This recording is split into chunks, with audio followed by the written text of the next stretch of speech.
এই মুহূর্তের এবং আজকের দিনের সবথেকে বড় খবর, দোষী সাব্যস্ত করলো সঞ্জয় রায়কে শিয়ালদা কোর্ট। আর.জি. কর মেডিকেলে ধর্ষণ এবং খুনের ঘটনায় সঞ্জয় রায়কে দোষী সাব্যস্ত করলো শিয়ালদা কোর্ট। সোমবার হবে সাজা ঘোষণা। চিকিৎসককে ধর্ষণ এবং খুনের ঘটনায় সিভিক ভলেন্টিয়ার সঞ্জয় রায়, তাকে দোষী সাব্যস্ত করা হলো। চিকিৎসককে ধর্ষণ এবং খুনে দোষী সাব্যস্ত সঞ্জয় রায়, সোমবার হবে সাজা ঘোষণা। সিবিআই যা প্রমাণ দিয়েছে তাতে আপনি দোষী, শাস্তি আপনাকে পেতেই হবে। সোমবার আপনার কথা শুনবো, স্পষ্ট জানিয়ে দিয়েছেন শিয়ালদা কোর্টের বিচারক অনির্বাণ দাস। সরাসরি কথা বলবো আমাদের প্রতিনিধি অতনু হালদারের সঙ্গে। অতনু, এইটা তোমার থেকে জানতে চাইছি, যেটা জানার জন্য সারা রাজ্য শুধু নয় সারা দেশের নজর ছিল আজ টেলিভিশনের দিকে, যে কি হলো আজকে কোর্টে। দেখো, প্রথমেই যেটা বলি যে তুমি জানো যে আজকে আদালতে আর.জি. কর কাণ্ডে অর্থাৎ তরুণী চিকিৎসককে খুন এবং ধর্ষণের ঘটনায় আজকে কলকাতা পুলিশের সিভিক ভলেন্টিয়ার সঞ্জয় রায়কে দোষী সাব্যস্ত করলেন শিয়ালদা আদালতের বিচারক অনির্বাণ দাস।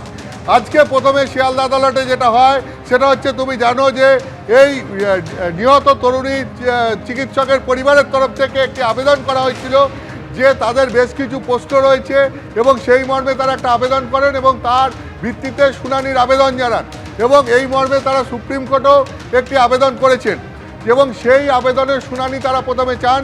তাতে বিচারক অনির্বাণ দাস বলেন যে এই ব্যাপারে সুপ্রিম কোর্ট তো কোনো স্টে দেয়নি, ফলে তখন পরিবারের তরফ থেকে আইনজীবীও বলে যে না, কোনো স্টে নেই।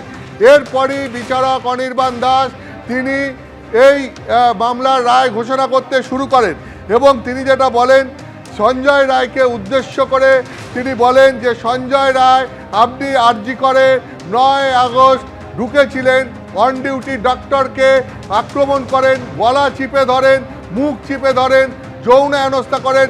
সেই কারণে আপনাকে বিএনএসের 64, 66 এবং 103-এর 1 উপধারায় যে অভিযোগ রয়েছে সেই অভিযোগের ভিত্তিতে আপনার বিরুদ্ধে অপরাধ প্রমাণিত, আপনাকে দোষী সাব্যস্ত করা হচ্ছে। আপনার সর্বোচ্চ শাস্তি হতে পারে মৃত্যুদণ্ড, সর্বনিম্ন শাস্তি হতে পারে যাবজ্জীবন কারাদণ্ড।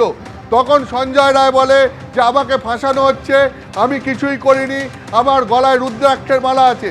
বিচারক বলেন যে সিবিআই যা প্রমাণ দিয়েছে তা দেখে আপনি দোষী সাব্যস্ত, শাস্তি আপনাকে পেতেই হবে।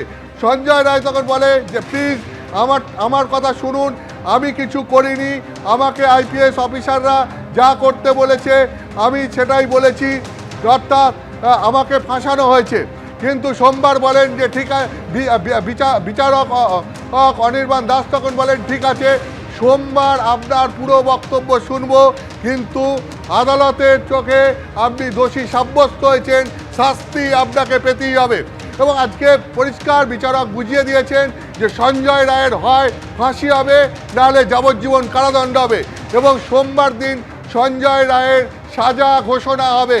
অর্থাৎ তুমি বুঝতেই পারছো, কলকাতা পুলিশের সিভিক ভলেন্টিয়ার সঞ্জয় রায় আর.জি. করে তরুণী চিকিৎসককে খুন এবং ধর্ষণের ঘটনায় বিএনএসের 64 অর্থাৎ ধর্ষণ, বিএনএসের 66 অর্থাৎ ধর্ষণের সময় এমন আঘাত করা যার জেরে মৃত্যু হতে পারে এবং বিএনএসের 103-এর 1 উপধারা অর্থাৎ খুন, এই 3টি ধারায় তাকে দোষী সাব্যস্ত করা হলো এবং এর ফলে তার সাজা হবে ফাঁসি কিংবা যাবজ্জীবন, সেটা আগামী সোমবার জানা যাবে। ফলে মূলত আজকে আদালতে এটাই হয়েছে। এরপরে যেটা হওয়ার সোমবার হবে।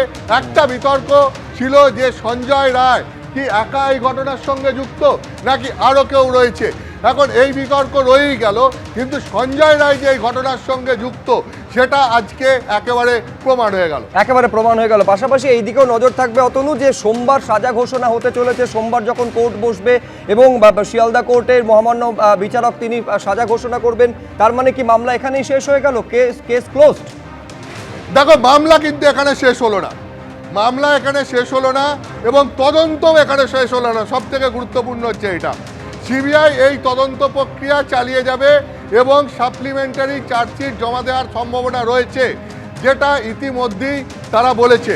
সিবিআইয়ের বক্তব্যটা কি? সিবিআইয়ের বক্তব্য হচ্ছে যে ইতিমধ্যেই তারা খুন এবং ধর্ষণের যে মামলা তাতে তারা মনে করছেন সঞ্জয় রায় একমাত্র দোষী এবং সেই সেই দিকের যে তদন্ত সেটা সম্পূর্ণ হয়েছে, কিন্তু এই মামলাকে ঘিরে তথ্য প্রমাণ লোপাটের চেষ্টা এবং মামলাকে ধামাচাপা দেওয়ার চেষ্টার যে অভিযোগ উঠেছিল, যে অভিযোগে সিবিআই টালা থানার তৎকালীন ওসি অভিজিৎ মণ্ডলকে গ্রেপ্তার করেছিল এবং আরজিকর মেডিকেল কলেজের তৎকালীন প্রিন্সিপাল সন্দীপ ঘোষকে গ্রেপ্তার করেছিল এবং পরে সিবিআই নির্দিষ্ট সময়ের মধ্যে চার্জশিট জমা না দিতে পারায় এই দুজনেই জামিন পেয়ে যান।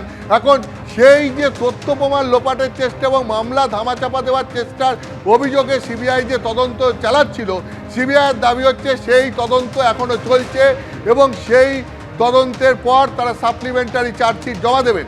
ইতিমধ্যেই এ নিয়ে বিতর্ক তৈরি হয়েছে যে সিবিআই কেন 90 দিনের মধ্যে চার্জশিট জমা দিতে পারল না, যার কারণে টালা থানার তৎকালীন ওসি অভিজিৎ মণ্ডল এবং আরজিকরের তৎকালীন প্রিন্সিপাল সন্দীপ ঘোষ জামিন পেয়ে গেলেন। এখন সিবিআই এই ক্ষেত্রে কেন দ্রুততার সঙ্গে চার্জশিট জমা দিল না, এই প্রশ্ন এর আগেই উঠেছে। তো সিবিআইয়ের দাবি হচ্ছে যে সেই তদন্ত চলছে এবং সেই তদন্তে তারা সাপ্লিমেন্টারি চার্জশিট জমা দেবেন এবং সেই সাপ্লিমেন্টারি চার্জশিট জমা দিলে বোঝা যাবে যে সেখানে সিবিআই কার কার বিরুদ্ধে কি কি অভিযোগ নিয়ে আসছে। অর্থাৎ তদন্ত এখনও চলবে এটা বোঝা যাচ্ছে এবং সাপ্লিমেন্টারি চার্জশিট জমা পড়ার সম্ভাবনা রয়েছে এবং সেটা ভবিষ্যতেই দেখা যাবে যে সেই সাপ্লিমেন্টারি চার্জশিটে সিবিআই কী বলছে। এবং আরও একটা তোমার প্রসঙ্গ বলে রাখি, সুপ্রিম কোর্টে পরিবারের তরফ থেকে যে আবেদন করা হয়েছে এই মামলা তদন্ত প্রক্রিয়া সম্পর্কে নানান প্রশ্ন তুলে, সেখান থেকেও সুপ্রিম কোর্টের কোনো রায় বা কোনো পর্যবেক্ষণ আছে কিনা সেটাও দেখার। ফলে ভবিষ্যতে এই মামলায় সিবিআইয়ের পরবর্তী পদক্ষেপ বা আদালতের পরবর্তী পদক্ষেপ কী হয় সেটা দেখার অপেক্ষায় এখন সবাই রয়েছে। সুপ্রজিৎ।